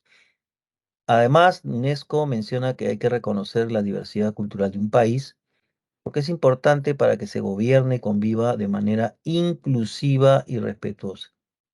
Inclusivo es que, ya saben, se le puede incluir en un proyecto digamos, en el cual la inclusión social combate la marginación, ¿no? Social, cuando no se deja entrar a gente a lugares, ¿no? Porque tiene una ropa de otra región, etcétera. Como acá en el Perú ha pasado un montón de veces, ¿no? Entonces, UNESCO menciona que hay que reconocer la diversidad cultural de un país porque es importante para que se gobierne y se conviva de manera inclusiva y respetuosa entre todos los integrantes de ese país, ¿no? Diverso, y atender a esta realidad y promover la valoración, ¿no? A las diferentes identidades que lo conforman. Ahora, la valoración de la diversidad cultural aporta, pues, al ciudadano valores como el respeto, la tolerancia, la cooperación, el aprecio sincero hacia los demás. Esto es importante porque Aristóteles, imagínense la época de los griegos antes, ¿no? Aristóteles ya en su libro de política dice, ¿no? Que un pueblo para que sea unido tiene que desarrollar un sentido de pertenencia, y acá viene lo más importante, y una estima hacia la gente, ¿no? ¿No? Desarrollar la estimación por el pueblo, ¿no? Por la gente de la comunidad, ¿no? Entonces en el Perú vemos que no hay ni una de las dos cosas mayormente, ¿no? No hay identidad porque mucha gente en el Perú es racista y se cree, pues, ¿no? Sobre todo en Lima, ¿no? Se creen, pues, superiores, se creen no peruanos, ¿no? Porque son de piel blanca o etcétera. Y esta gente engañada, pues, porque en el fondo, si van a Europa, al toque los hacen, los ponen en su realidad, porque por más blanco que se crea acá, en Europa es un chusco, ¿no? Es un blanco de quinta categoría para ellos, ¿no? Porque ellos saben claramente que han tenido colonias y todo eso, y miran como un desdén, pues, a esta gente que acá se le da de mucho, entre los propios peruanos. Entonces, hay que situarse bien, pues, ¿no? Hay que ser realistas, ¿no? No podemos estar con alucinaciones, con autoengaños, ¿no? Como gente que por ahí habla, yo tengo 25% italiano, tengo no sé qué, o sea, gente pues que está en con un esfuerzo casi de no reconocerse como peruano, ¿no? Sino que es como si fuera un peruano por accidente. Eso no es así, pues. Y entonces, como no estima a la gente, a la diversidad de pueblos del Perú, entonces se siente como un desadaptado o cree que puede maltratar, un prepotente. Ya ahí viene todo el problema, digamos que ustedes ya habrán visto el racismo y todas esas cosas, ¿no? Entonces, el 12 de octubre es el Día de los Pueblos Originarios y del Diálogo Intercultural. Vamos a ver eso, ¿no? Porque el enfoque intercultural en el Perú también es una tarea del Estado, ¿no? Que lo promueve Naciones Unidas, donde hay que diferenciar el término pluriculturalidad y el término interculturalidad, ¿no? Porque tienen situaciones distintas. Hay otra palabra que se usa que es multiculturalidad, pero pluriculturalidad es el hecho social, o sea, la realidad misma social. ¿Qué cosa quiere decir la realidad misma? Que existen pues diversidades culturales en el Perú, ¿no? Diversidad de lenguas, diversidad de costumbres. Eso es la realidad. Ahora, que yo sepa que el Perú es pluricultural porque hay variedad, no me hace a mí todavía un ciudadano peruano que interactúe, ¿no? Un ciudadano peruano que reconozca, ¿no? Digamos, a plenitud la identidad nacional conformada por la diversidad. Si yo sé que por información que existen, entonces yo estoy en una posición pluricultural, es decir, que se hace referencia a la coexistencia en un mismo lugar de diferentes culturas, ¿no? Los diferentes grupos culturales y no necesariamente desarrollan vínculos, pues. O sea, cuando tú ves la pluriculturalidad, no necesariamente te hace relacionarte, ¿no? Con la gente. En cambio, la interculturalidad sí se basa principalmente en la interacción social, o sea, en conversar, en acercarse entre las diversas culturas, peruanos de diversa cultura, costa, sierra, selva, y relacionarse de manera respetuosa, ¿no? Con un trato horizontal, de igual a igual, entre las diferentes culturas que hay en el Perú, porque todos son peruanos, pues, ¿no? Peruano en la selva, peruano en la sierra, peruano en la costa, y no hay que marginar, excluir, como pasa, pues, ¿no? Lamentablemente en nuestro país, ¿no? Eh, el racismo muy fuerte, la gente sufre, ¿no? Por ejemplo, hay un libro que yo por ahí lo pueden ver, capaz de los libros de segunda, estará ya, ¿no? Lo compré en un kiosco, me acuerdo salió. Este libro de este psicoanalista, ¿no? Peruano, Jorge Bruce. Se escribe Bruce, ¿no? Con B labial, Bruce, con C. Jorge Bruce. Jorge Bruce sacó un libro que curiosamente se llama, parafraseando otro libro conocido, no de él, pero un libro que parafraseaba en el título diciendo nos habíamos choleado tanto, ¿no? En ese libro de Jorge Bruce, psicoanalista, nos habíamos choleado, él, tanto él expone casos de pacientes que él tiene acá en Lima, y casos que dan mucha lástima, ¿no? Porque, por ejemplo, yo recuerdo en la lectura, en un caso que él menciona, no menciona nombres, pero menciona personas, que él trataba a un paciente que era de la Universidad de Lima, que era egresado ahí en la Universidad de Lima, y que este joven, este hombre, había ido al consultorio del doctor Jorge Bruce para que lo ayude porque él venía sufriendo. ¿Y cuál era el motivo de su sufrimiento? Que se había enamorado de una chica mestiza, que no era blanca como él, en una mestiza, y que además esa mestiza vivía pues en, no sé, en un cono, ¿no? Por decir, como le llaman los conos, ¿no? En San Juan de Lurigancho, por decir, ¿no? Y él pues se sentía un pituco de la Universidad de Lima, y su sufrimiento iba a que él no podía hacerse ver en la calle con la chica, ni menos llevarla a su círculo de amigos porque tenía vergüenza de que lo iban a fastidiar, pero él verdaderamente estaba enamorado y sufría por tener esa relación clandestina, ¿no? Entonces, ahí se ve que el racismo pues es sufrir, ¿no? Porque no es natural, pues, ¿no? El amor es algo natural entre las personas. Ahora que si esa persona de hecho está muy equivocada, ¿no? Porque si él prioriza a sus amigos de la Universidad de Lima, quiere decir que no son sus amigos, pues, porque si él piensa que se van a burlar y lo van a marginar al presentarle a su enamorada mestiza, entonces no son sus amigos, pues, porque un amigo se alegra de la alegría, de la felicidad de un amigo, ¿no? Si ve que su amigo es feliz con esta chica, entonces uno dice, bueno, me alegra verte contento, que has encontrado el amor, no sé, ¿no? Pero si lo va a fastidiar, entonces no es su amigo, pues. Entonces él debería haber afrontado su realidad de manera valiente y si estaba enamorado, pues vivir a plenitud su relación natural de amor con una chica y dejar mandar al diablo, pues, a los racistas, ¿no? No, total, no vale ni la pena, pero él no, pues no podía, ¿no? Y estaba en esa encrucijada, por decirlo, ¿no? Una historia de amor así, de sufrimiento y con interferencia racial, ¿no? Que era lo que lo hacía sufrir. Y entonces hay muchos casos así, ¿no? Yo pues siempre espero que los jóvenes como ustedes no tengan los problemas que tienen la gente de mi época o mayor a mí, ¿no?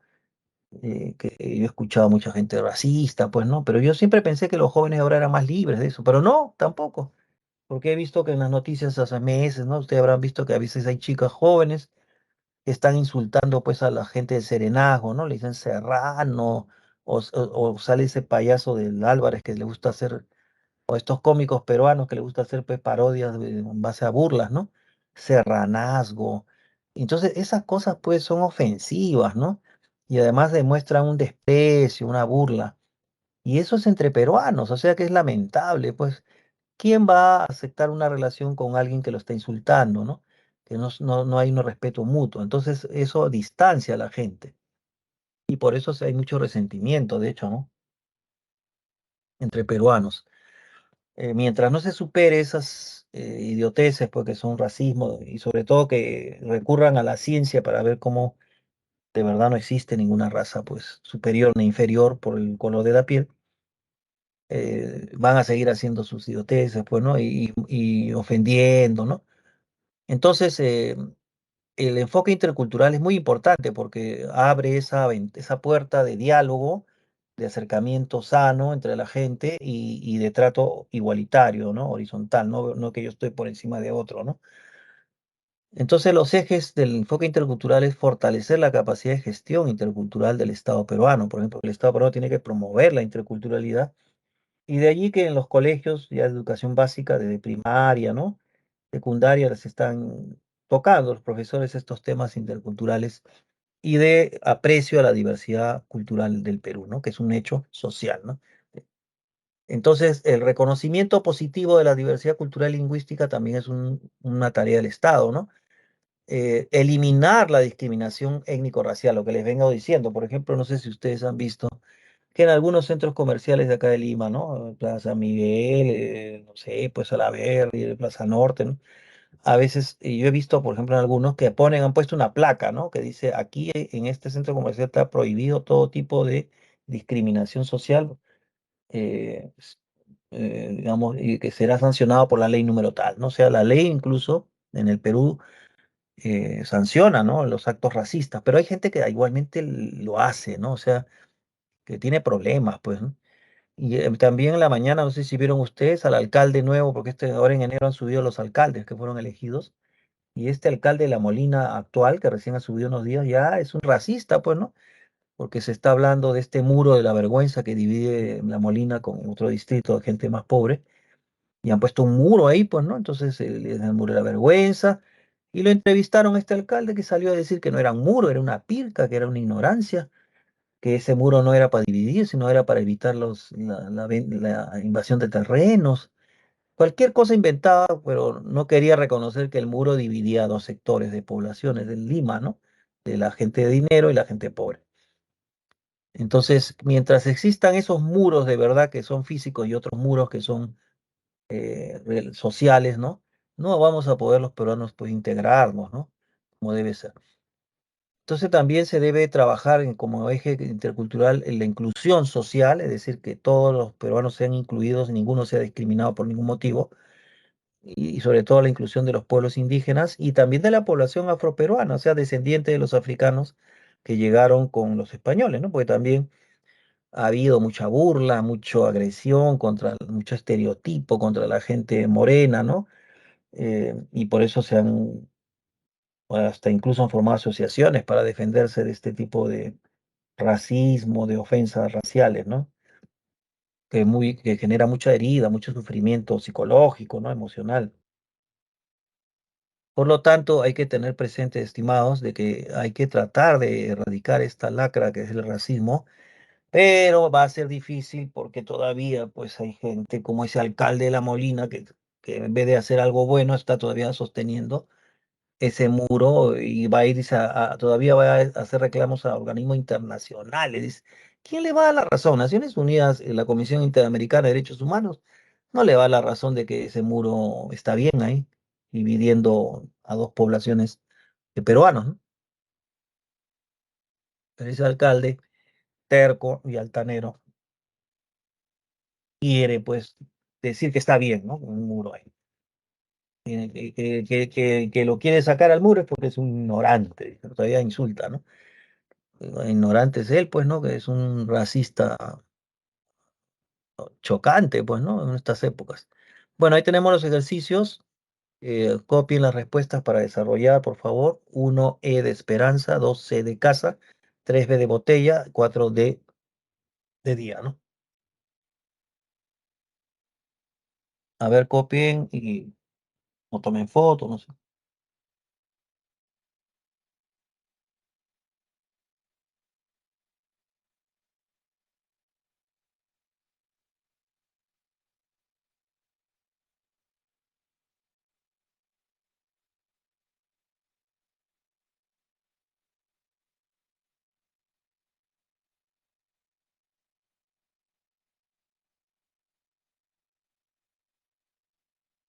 Bien, o sea que cualquier pregunta también en el chat o pueden prender el micro si quieren preguntar ahorita, no sé, mientras están copiando las respuestas. Y si no, yo al final también, después de resolverla, voy a mirar el chat, ¿no? Para responder.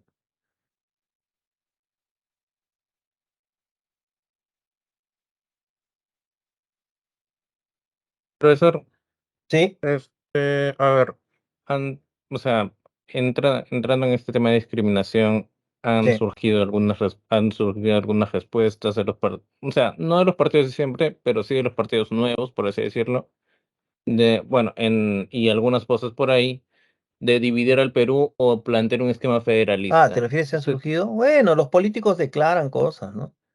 Pero ¿Usted, qué- lamentablemente, pues, usted considera que el no son muy federalismo sinceros, pudiera ¿no? ser una solución al tema?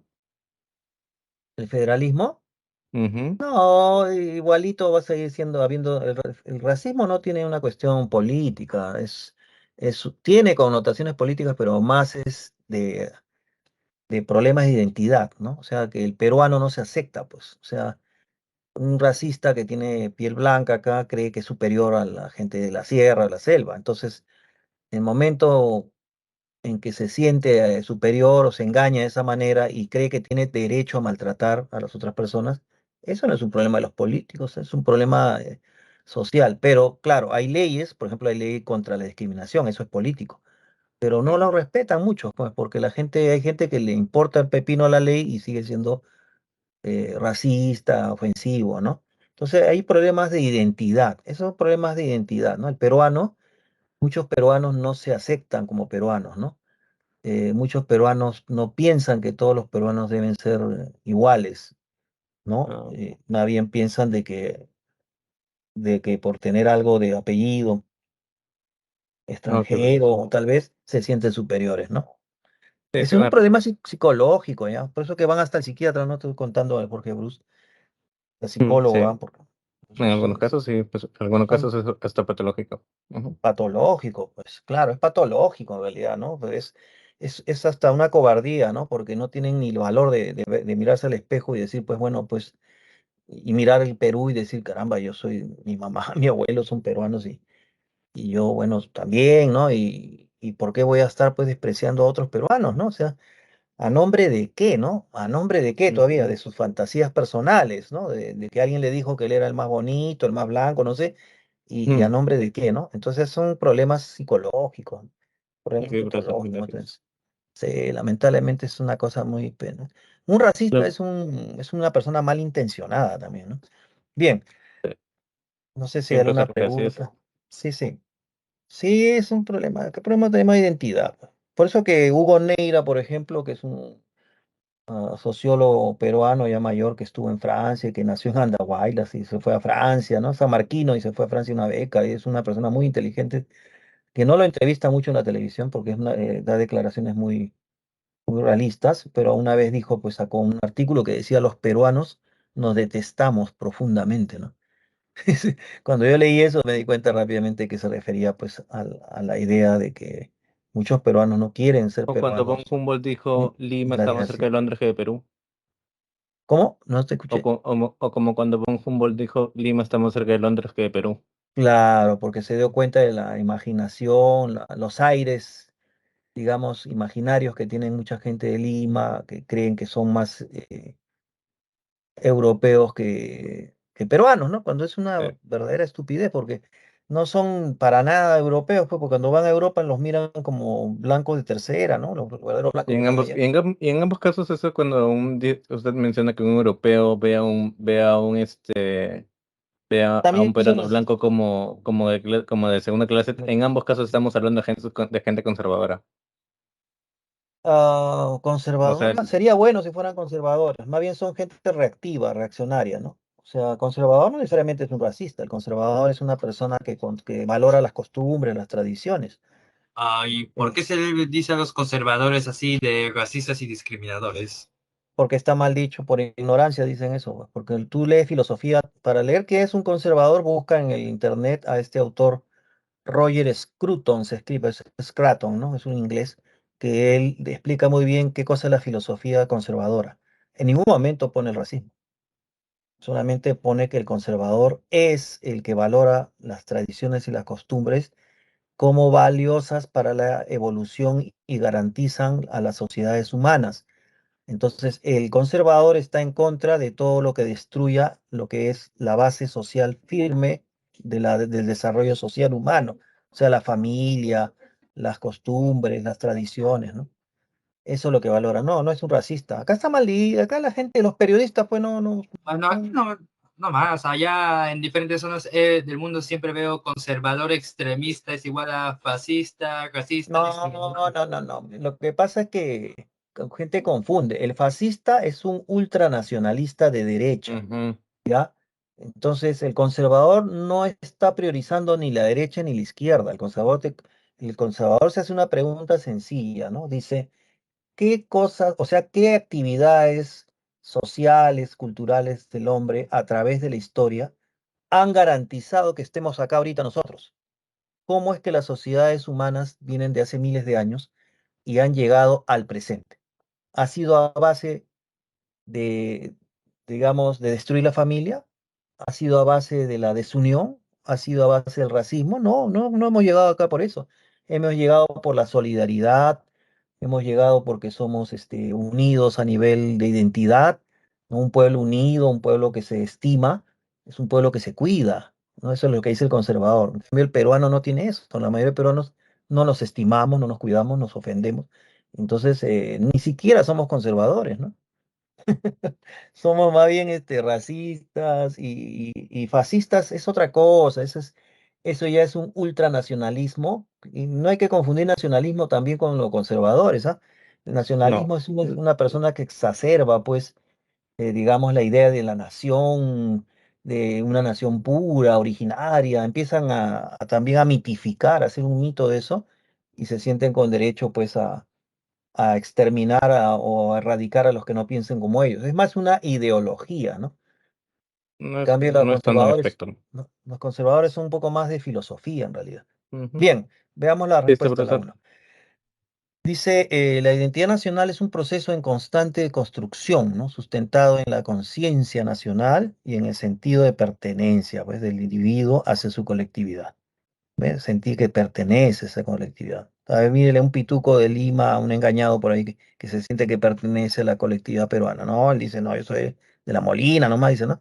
Se dan cuenta, se auto excluye y excluye al resto. Entonces, pero estamos hablando de la identidad, que sería un proceso más bien en construcción que se sustenta en eso, ¿no? La conciencia nacional, sentido de pertenencia del individuo a la colectividad. Y identifique casos en que fomenten la peruanidad en base a eso, ¿no? A la pertenencia y a la estimación al Perú y a los peruanos. La E, dicen, uno y dos, ¿no? Uno, la realización de ferias gastronómicas tradicionales por parte de las municipalidades ayuda a difundir, por ejemplo, los platos típicos de las regiones, ¿no? Entonces uno ve la diversidad y la valora, la come. Y el peruano, pues, le gusta comer, pues, y tomar, ¿no? Eso es lo que más creo que se siente su identidad por el estómago, ¿no? Dos, los festivales de danzas típicas realizadas por organizaciones folclóricas durante los carnavales. Eso también ayuda. Ahora, 3 y 4 es falsa, ¿por qué? Porque dice el 3, el fomento de la educación formativa centrada en el aprendizaje de idiomas extranjeros, ¿no? Eso no puede, ¿qué va a ayudar a la identidad nacional? Puede, no tiene nada de malo aprender otro idioma, ¿no? Pero eso no es identidad, pues. Y la promoción de megaconciertos de conocidas bandas internacionales en el Estadio Nacional. No hay nada de malo en que vengan grupos del extranjero, que a mí me parece bien, ¿no? Porque es cultural. Pero ese tipo de asistencia ahí no fomenta la identidad, pues estamos hablando de otra cosa ahí, ¿no? Estamos hablando de gustos musicales, no tiene nada que ver con la identidad ahí. Eso ya es cultura más bien internacional, pues, ¿no? No tiene nada de malo eso. Pero no fomenta, como dice la pregunta. Dos, la identidad cultural, acá, a ver, perdón, es entendida como un proceso dinámico a partir del cual las personas que comparten una cultura se autodefinen y autovaloran como pertenecientes a ella, ¿no? Sobre los elementos y acciones que evidencian el desarrollo de esta identidad, determina el verdadero o falso, ¿no? Los siguientes enunciados. Y dicen que la C, ¿no? El primero es verdad, es decir, que es fundamental reconocer el pasado y el legado heredado de nuestros antepasados. Dos es incorrecto, no falso, porque dice, al ser un proceso cambiante, las costumbres deben actualizarse, abandonando patrones obsoletos. Ahí, por ejemplo, ahí sería anticonservador eso, pues, ¿no? Que hay que olvidarse de las tradiciones, costumbres. Falso, pues. 3 es verdad, se caracteriza porque la respuesta es C, ¿no? Se caracteriza por el respeto de símbolos como escudos, banderas, cánticos. Claro, himno nacional, la bandera, eso te da una identidad, ¿no? Digamos, ¿no? Fomenta esta idea de la identidad del Estado con la nación. 4, se enriquece adoptando expresiones de una lengua foránea en busca de superioridad. Eso es falso. 3, el plurilingüismo es definido como la presencia simultánea de dos o más lenguas en un territorio. Al respecto, identifica enunciados correctos sobre estas diferentes expresiones, ¿no? En el país. Y la respuesta es que solo B, solo la 3 es verdad, que el quechua es la lengua autóctona más hablada en el país. El resto es falso. La mayor variedad lingüística está en la zona altoandina, no, pues en la altoandina está la aymara, ¿no? No, no hay mayor. Y así, ¿no? Las lenguas originarias solo se hablan en zona rural, falso, pues y también se habla acá en San Juan de Lurigancho. Y 4, los 48 lenguas originales se hablan en la región amazónica, ¿no? Pues, ¿y qué pasó con...? Falta, pues, que ya sabemos que de las 48, pues 4 nomás se hablan en la sierra, ¿no? Entonces no es cierto que todas se hablan en la zona amazónica. 4, la diversidad cultural es un aspecto importante del país. Reconocerla y valorarla permite en la sociedad que se conviva de manera inclusiva y respetuosa. En este contexto, la interculturalidad se entiende como la letra D, como el proceso de comunicación horizontal entre los grupos humanos, sierra, costa, selva, ¿no? Con diferente cultura, pero comunicación horizontal, o sea, de igual a igual. No que alguien se sienta imaginariamente superior a otro, ¿no? Por X motivos imaginarios también. Bien, esa sería la respuesta. No sé si habrá una pregunta más. Voy a mirar el chat, porque a veces hay gente que escribe en el chat, pues, ¿no?